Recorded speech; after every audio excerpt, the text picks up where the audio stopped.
El doctor Bernardo Klicksberg es padre de la gerencia social, gran maestro de la Universidad de Buenos Aires y autoridad internacional en pobreza.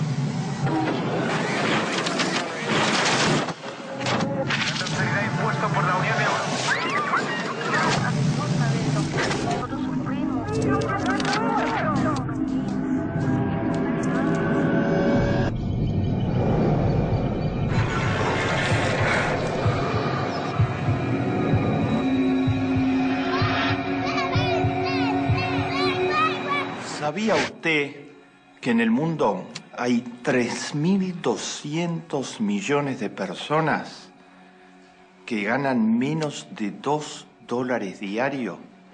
Los llamamos los pobres del mundo. $2 diario.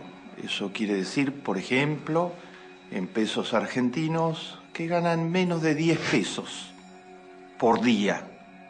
Eso quiere decir, en pesos argentinos, menos de 300 pesos por mes. Carecen de casi todo. No tienen normalmente, además, acceso ni a agua potable, ni a instalaciones sanitarias.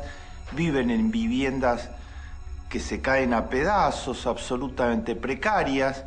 Con lo que ganan no pueden comprar alimento suficiente, no pueden comprar remedios, no pueden mandar los chicos a la escuela. Son los llamados pobres. ¿Sabía usted que en América Latina son 170 millones de personas? 1 de cada 3 latinoamericanos. En el mundo es 1 de cada 2 habitantes del mundo. En América Latina, 1 de cada 3 latinoamericanos que están en situación de pobreza. ¿Puede haber un escándalo ético mayor que la pobreza? ¿Cómo puede ser que una humanidad con tantos recursos potenciales, con tantas riquezas en su subsuelo, con tantos avances tecnológicos, permita que esto siga así?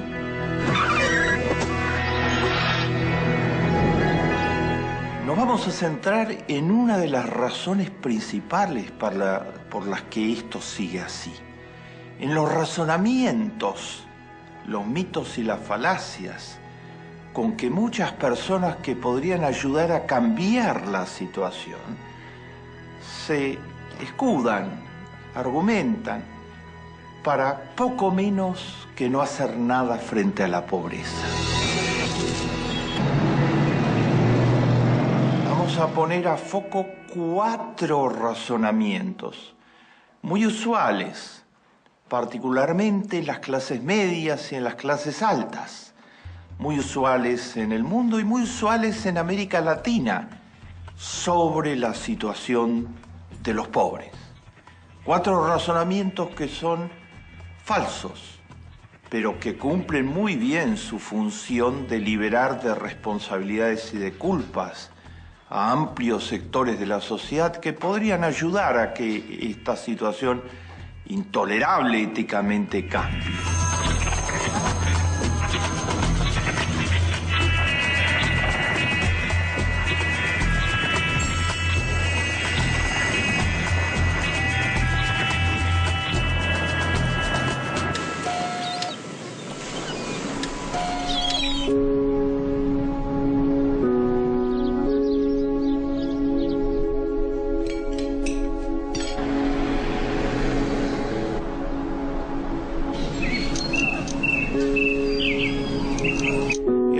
Esos razonamientos es el que dice que pobres hubo siempre y que pobres hay en todos lados. Esta era exactamente la expresión que usaba en los años 90 uno de los presidentes que hizo crecer más la pobreza en América Latina y en la Argentina. El presidente de esos años, Carlos Menem, llevó a que la pobreza casi se triplicara en la Argentina durante su periodo de gobierno. Y cuando le preguntaban, ¿qué opina sobre el hecho de que a pesar de que usted dice que el país está avanzando y que es ya un país del primer mundo, en la práctica la pobreza está creciendo todos los días y fuertemente? Él usó esa expresión: pobres hubo siempre y pobres hay en todos lados. Es falso, es una falacia. No es verdad que pobres hay en todos lados. En Noruega hay 0 pobre. No existe ninguna persona que gane menos de $2 diarios. Costa Rica, acá cerca, en América Latina, hay un 15% de personas en pobreza. Después de Menem, a fines del 2002, después de las políticas que aplicó, en la Argentina había un 58% de personas en pobreza. Así que pobres hay en todos lados, no.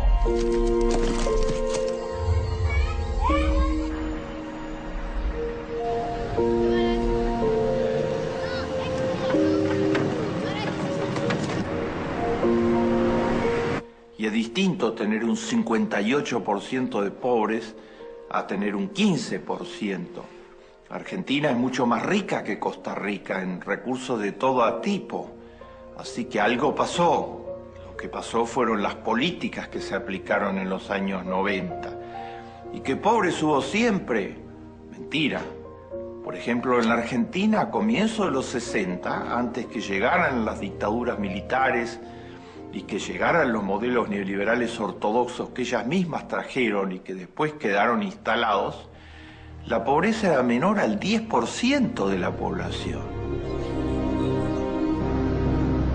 Cuando se dice pobres hay en todos lados y pobres hubo siempre, lo que se quiere decir es la pobreza no es culpa de nosotros, no es culpa de los gobernantes, no es culpa de nadie, es una especie de situación que se produce naturalmente, como que fuera una maldición.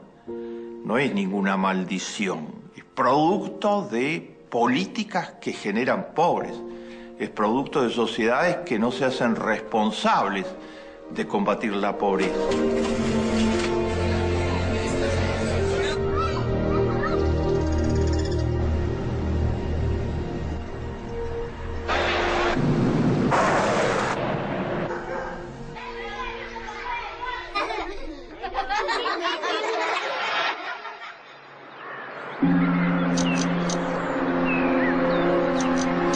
Segunda falacia, segunda racionalización, que los pobres no quieren trabajar, que los pobres son indolentes, que los pobres no tienen ambiciones, que los pobres se conforman con una copa de vino o con varias copas de vino y tienen tendencias alcohólicas, que a los pobres les gusta practicar la pereza y no tener responsabilidades.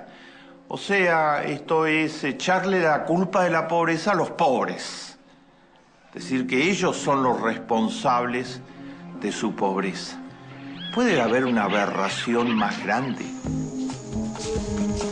Cuando hay 170 millones de pobres en América Latina, ¿a alguien le puede pasar por la cabeza de que la pobreza es culpa de esos 170 millones de personas? ¿No es evidente que hay políticas que generan pobreza? ¿No es evidente que no es responsabilidad personal, sino que es una situación colectiva de falta de oportunidades por esas políticas? Nadie quiere ser pobre, nadie quiere no trabajar, nadie quiere estar en la vagancia. Todos los seres humanos nacen con una condición natural de necesitar trabajar para sobrevivir, pero necesitar trabajar como modo de desarrollar su personalidad. Eso es un mito, es el mito aberrante porque no solo que creamos pobres en gran escala, sino que les echamos la culpa de la pobreza. Pero es un mito que en el fondo tiene una perversidad mayor. Cuando se dice los pobres son los responsables de su pobreza, se está diciendo nosotros no tenemos nada que ver. Se está lavando las manos.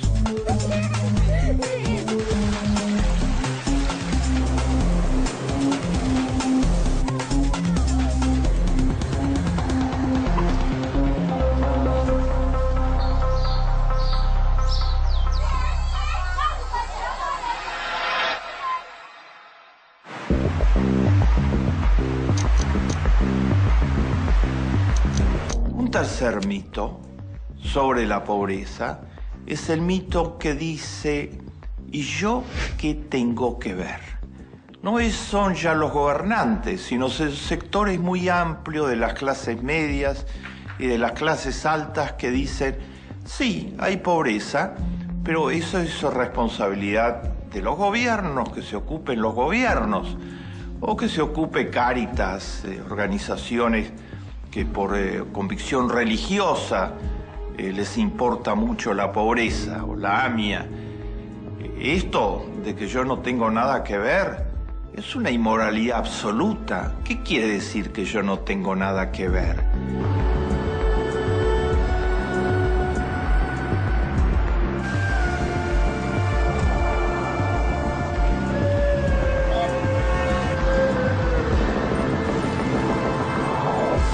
Todas las religiones, absolutamente todas, dicen que los seres humanos debemos cuidarnos los unos a los otros. Esto tiene palabras en todos los idiomas. En el idioma de la religión católica se llama caridad. Los santos evangelios, el Nuevo Testamento, Jesús de Nazaret dicen que los seres humanos tienen que practicar la caridad. Caridad quiere decir cuidar. Viene de ahí la palabra caridad. En el idioma de las ONGs que hacen trabajo social avanzado, se habla hoy de solidaridad. Y en muchas religiones la palabra es solidaridad. Solidaridad quiere decir solidificarse con el otro, ponerse en el lugar del otro. Porque la pobreza para la Biblia, para Moisés, para los profetas, para Jesús de Nazaret, es una violación fenomenal de los derechos humanos. Es una injusticia atroz. Entonces reaccionar frente a eso, actuando como ciudadano, pidiendo que los gobiernos pongan en primer lugar a la pobreza y le den prioridad. Y como personas, individualmente, haciendo todo lo que podemos, cada uno, desde que salimos a la calle a la mañana, para ser solidarios, para cuidar a los otros, para reparar esta injusticia que es la pobreza. Nosotros no podemos decir, ¿y yo qué tengo que ver? Hay en el texto bíblico dos maneras de ser perverso. Una que es por acción, aquellos que cometen faltas contra los demás, que los roban, que los estafan, que los saltean, que los dejan a un costado para enriquecerse. Y otra es por omisión, dice el texto bíblico. Aquellos que pudiendo ayudar no ayudan. Y estos, los que no ayudan, pudiendo ayudar, es una conducta a sí mismo inmoral. Y yo qué tengo que ver es una manera de negar toda responsabilidad individual en la pobreza.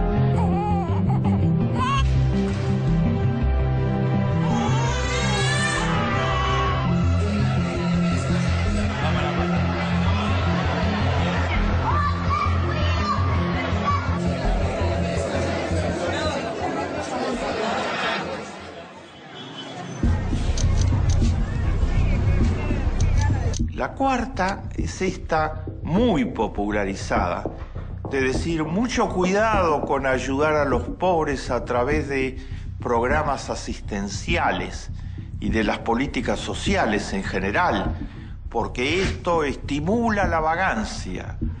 Esto está presente permanentemente en el razonamiento de muchas personas de la clase media que han sido engañadas para pensar de ese modo por algunos medios masivos de comunicación y por las élites. El razonamiento es, las políticas sociales son asistenciales y por lo tanto inducen a que la gente no trabaje. Por ejemplo, en términos muy prácticos, se dice, y ha dicho hace poco un líder político de algún sector político de la Argentina, en la provincia de Santa Fe, que fue candidato a gobernador de esa provincia, dijo: el hecho de que en la Argentina se haya establecido un subsidio a las madres pobres embarazadas, establecido por la presidenta de la Argentina, Cristina Fernández, es un error grave, porque las madres pobres embarazadas al existir un subsidio, ¿qué va a suceder? Que muchas chicas jóvenes van a propósito a quedar embarazadas para poder cobrar el subsidio. Es una monstruosidad. No hay ningún caso de ese tipo. Ninguna joven va a quedar embarazada para cobrar un subsidio muy pequeño. La maternidad es demasiado importante para cualquier mujer como para llegar a una decisión de ese tipo. Es una manera muy barata y grosera de descalificar que se dé ayuda a los pobres. O se dice programas como los programas compensatorios que hay en casi toda América Latina. Son 80 programas que entregan subsidios a las personas pobres, en muchos casos a condición que las personas pobres manden a los chicos al colegio, se vacunen, como el programa Asignación Universal, el mayor programa social de la historia argentina, que está contribuyendo a proteger a 4 millones de niños pobres. Entonces se dice, se les entrega un subsidio y dejan de trabajar para cobrar el subsidio, porque dicen, ¿para qué vamos a trabajar si tenemos un subsidio? ¿Saben ustedes? Se midió hace poco los resultados del programa de Asignación Universal cuya meta es proteger a 4 millones de niños pobres. El programa empezó hace 2 años. 1 millón de personas que recibían el subsidio ya no lo reciben más, porque entraron a trabajar. Todo lo contrario de lo que dice este razonamiento perverso.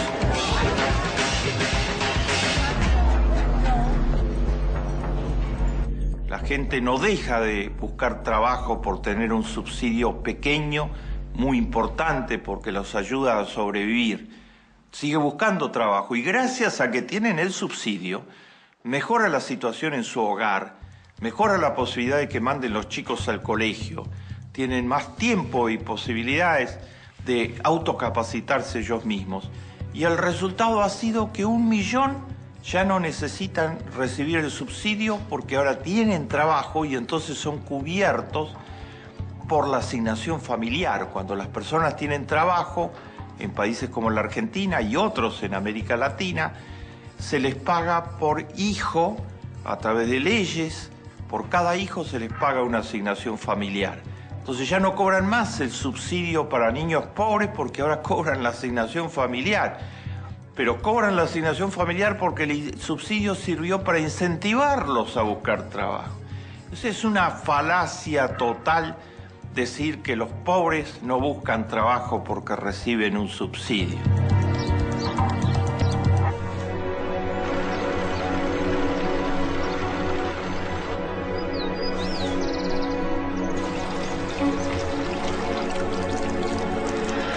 Esas 4 falacias son muy frecuentes. ¿Y por qué la gente piensa de ese modo?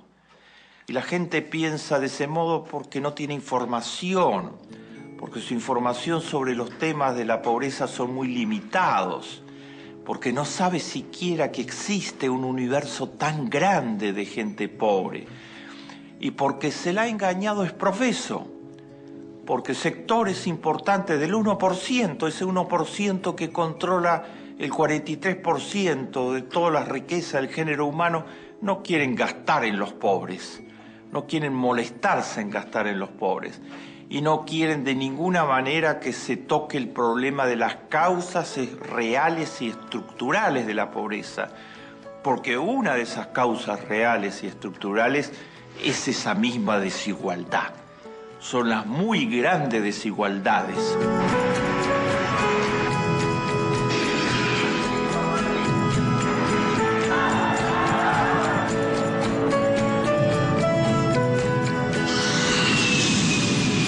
¿Es posible combatir la pobreza?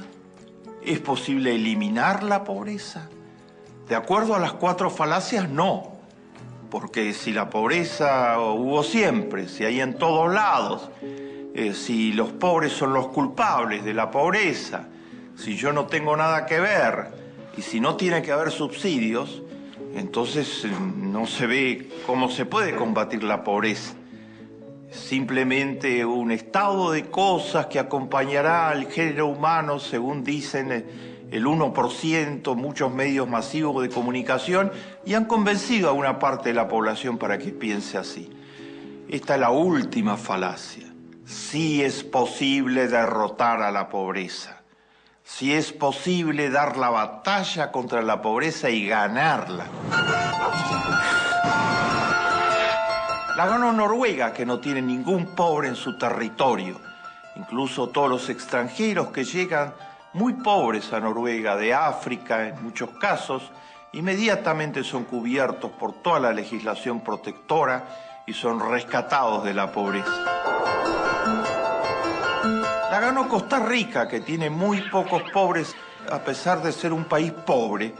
No tiene ni petróleo, ni carbón, ni ninguna riqueza natural importante, y logró construir una sociedad donde lo más importante, la salud y la educación, disolvió las Fuerzas Armadas en 1948.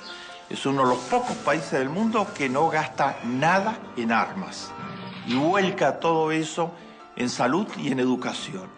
Y salud y educación son la gran receta para combatir a la pobreza.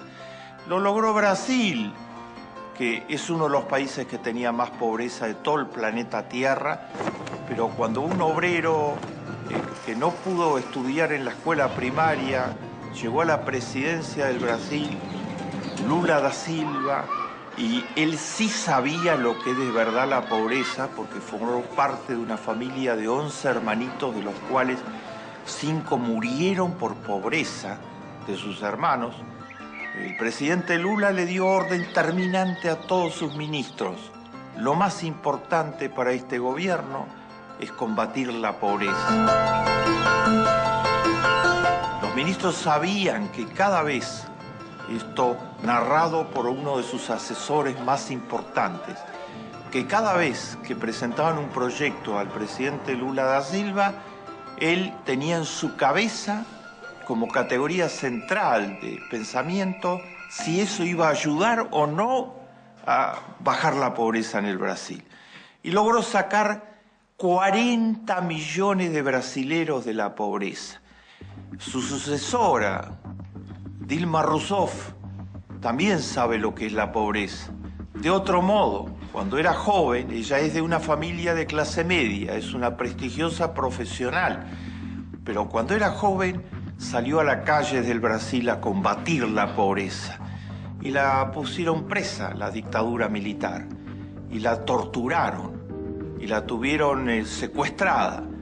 Ella sabe lo que es la pobreza y luchar contra la pobreza. Entonces continuó los pasos de Lula y dijo: lo central para el gobierno de Dilma va a ser que no quede ningún pobre extremo en el Brasil en los próximos 3 años. Hay 16 millones de personas en pobreza extrema en el Brasil. Ganan menos de $1 diario. Dilma creó Brasil sin miseria, un gigantesco programa que va a permitir que para el año 2014, con ayuda divina, no haya más miseria en el Brasil. Cristina Fernández de Kirchner se propuso que no quede ningún chico pobre en la Argentina durante su periodo de gobierno. Creó Asignación Universal y hoy 3,5 millones de niños pobres de la Argentina están protegidos por Asignación Universal. Y las cifras de pobreza infantil se están reduciendo muy fuertemente. Queda mucho por hacer, pero ese es el camino.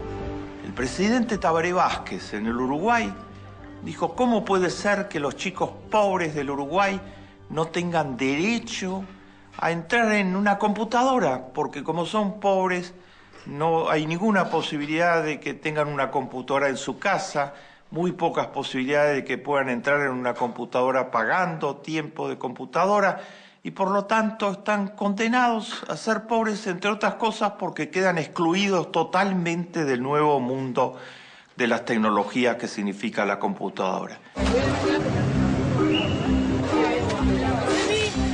Hoy todos los niños del Uruguay, pero primero fueron los pobres, tienen su propia computadora y todas sus escuelas los han introducido en la era digital.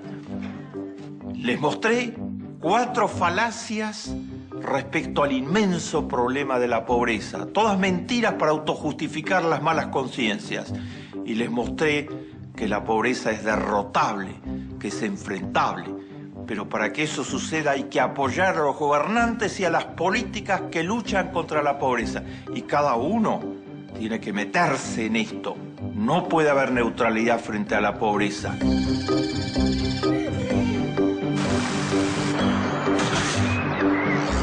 Con toda esperanza, más vale encender una vela que maldecir a la oscuridad.